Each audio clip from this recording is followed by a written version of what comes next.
Hello everyone, this is minoxen coming to you with a Heroes of New Earth high-definition replay. I'm going to be joined here this time by Joel. Thank you, Joel, for joining me again. Hope you're feeling better. I'm feeling a lot better. Thanks for having me, Pat. No problem.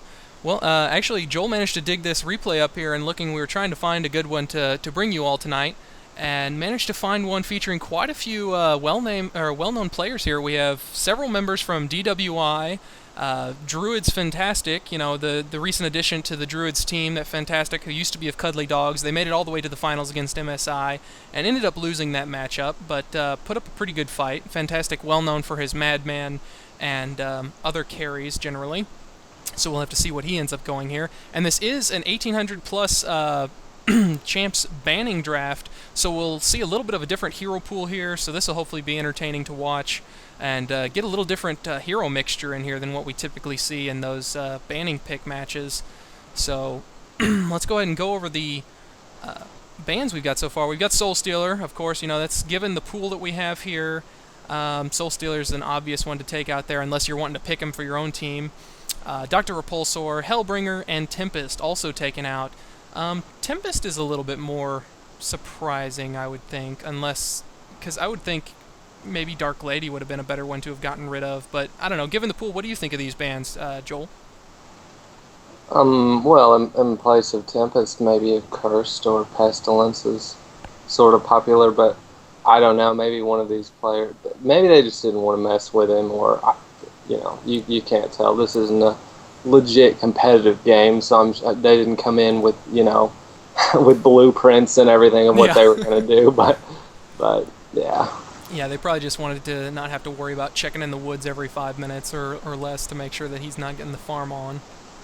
Yeah. But we've got quite a few of the picks coming out now. I would go over them in order, but they've probably already swapped some people around maybe. No, it doesn't look like they have, but I'll go ahead and read them by team. On the Legion side, we have Andromeda, Behemoth, Gladiator, and Polywog Priest. They haven't picked up their last one yet. Of course, Yoda being orange there. Be curious to see what Yoda ends up picking. And then on the Hellborn side, we have Witchslayer, Wretched Hag, Demented Shaman, and Pestilence. And Snoopy, looks like Snoopy's going to go ahead and pick up Sandwraith, so that's an interesting pickup. Don't usually see him in too many competitive games, at least not recently. I think he was more of a facet of the more competitive games in early Han before he got some adjustments made to him. Mm-hmm. But, and it looks like... Not sure why Yoda has Witchslayer pegged there if they've already picked him up on Hellborn, but what do you think of that Hellborn side there, Joel? On the Sand King thing, I think when they changed his little reflect damage thing to magic rather than true is when he stopped being...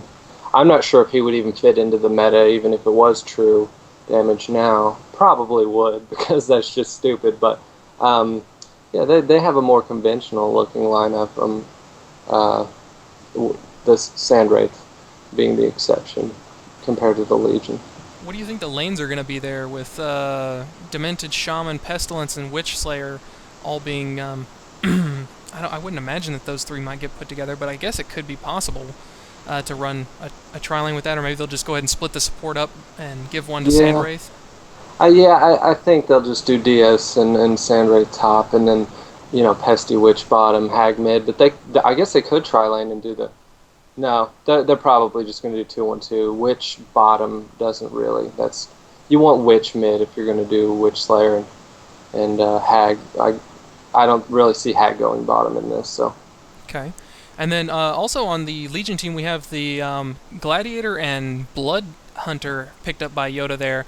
It's not necessarily common picks, but of course, this isn't a tournament game, so they're probably willing to do a little bit more experimenting, and it's banning draft, so your pool is limited. You're kind of stuck with some of these people that haven't been fully tested in the, the tournament arena type thing, so banning draft is always a fun option to get some new heroes into the pool, but I'm liking that. I'm curious to see how that Blood Hunter will fare. If he can manage to keep, if they can keep getting kills on him, he is so hard to out-farm with that last hitting ability, and you just can't really keep him away, because he'll just heal up any damage that you manage to do to him. So, what do you think of the Legion setup there?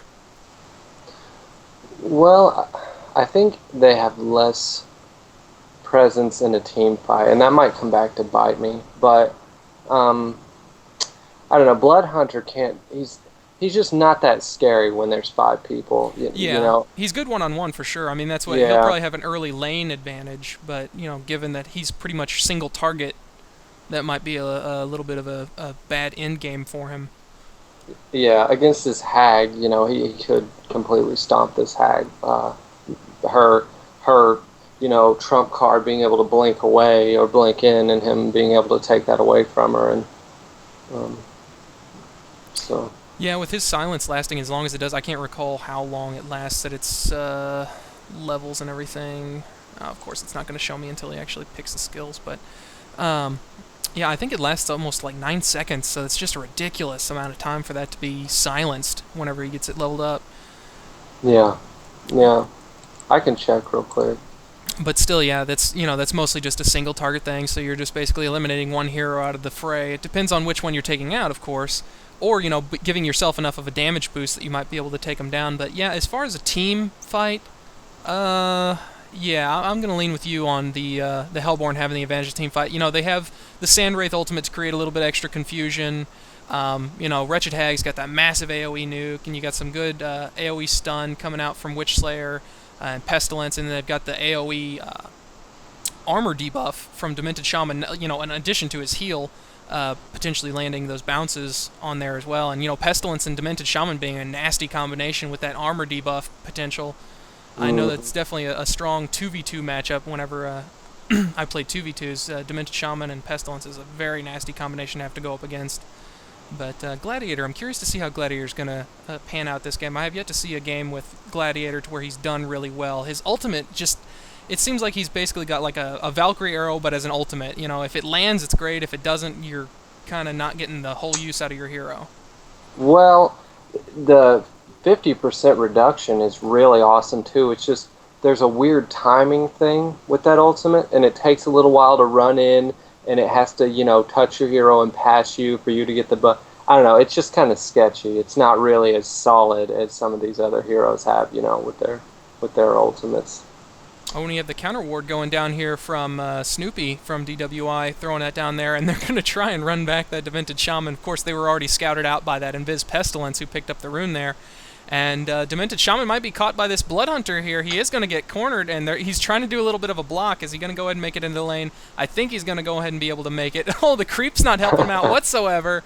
Lands the heal, but unfortunately it doesn't manage to bounce.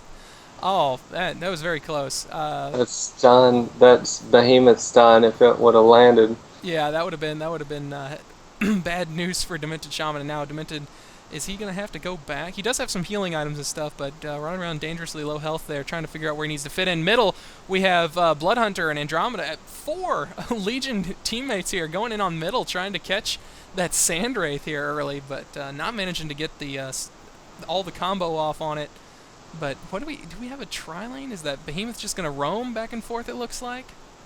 Well, I think what happened was they had their solos set up, and then on that little chase middle, everyone just kind of hung out middle after that, and they're kind of staying with it for now. I think that's what happened. Maybe I was just terribly wrong, but I mean they've got 2 solo melee bottom. Top.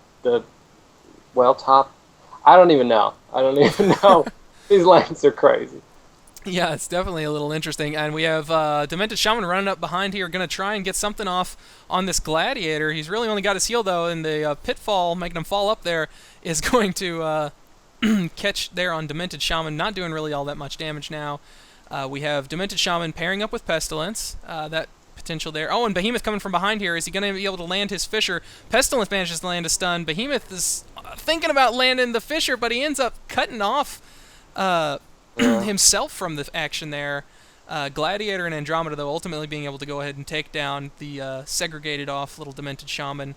And middle now, looks like Polywog Priest is going to be going up solo against Sandwraith and Witchslayer. That's kind of an interesting choice to send middle there. I guess Bloodhunter against 2 heroes probably wouldn't have been that great of a choice, though. And it looks like Wretched Hag's doing pretty well against him even as well. Yeah, I guess there was just some kind of weird lane prediction, and so they wanted to, they figured if they brought Sandwraith and Witch middle, which could stop Bloodhunter, who they assumed would be middle, or Polywog from farming while Sand Wraith got his farm on. I really don't know, and I'm not gonna act like I know. So Yeah, well, it's Bloodhunter's definitely having a hard time up there. That's Yoda playing on that Bloodhunter, so he's not he's not foreign to playing on a good hard carry there, or carry, I guess, in this instance. I'm not sure really what Bloodhunter gets classified in as competitive. You don't really see him often enough to call him anything. I think he's classified as a carry or yeah, semi-carry. he's a carry. He's just he's not a good one. Yeah, I think that's what. that's where he falls into the categorizing. But he's currently 9-3 on the creep kills, and Wretched Hag is 19-3 by comparison. So she's doing really well up there. That ranged advantage pulling is some part in that. But you'd think, and of course Bloodhunter's healed up there. That's the really hard part of going up against Bloodhunter. You cannot really manage to force him back. Even if you have plenty of magic damage. To try and do so. Oh, Gladiator getting caught here, but he's going to have Behemoth come down and try and save him. Is he going to manage to land a saving Fisher? No! He ends up cutting his teammate off and damning him to the woods there. Yep, I think Gladiator's going to go down here. I don't think he's going to make it out. Don't make me wrong. Yeah, okay, yep, he does go down there. Unfortunately, Behemoth throwing down a bat. I don't know why he didn't just go ahead and throw it sideways there. That probably would have been a better, try and run along there and give Gladiator free run back to the tower instead of trying to throw that straight down. But just probably one of those split-second bad decisions like we all have. Bloodhunter's tearing top apart like I thought would be happening sooner. But Yep, and Wretched Hag's going to go down. Yep, she does. He threw that silence on her, so she had nowhere to go. And bottom, we've got Pestilence and Demented Shaman dancing around dangerously low. It looks like Behemoth might have landed the stun on him there, but kind of also blocking off any potential help from Andromeda there. She might have got some auto attacks off to have weakened him, but it looks like both of those guys are going to go ahead and run back to the base and heal up. Don't know if Demented has any more healing left. He's been having to use all that stuff. He's getting pecked at pretty bad. Yep, they both of them are out of healing. They're going ahead and heading back. And Wretched Hag coming back top.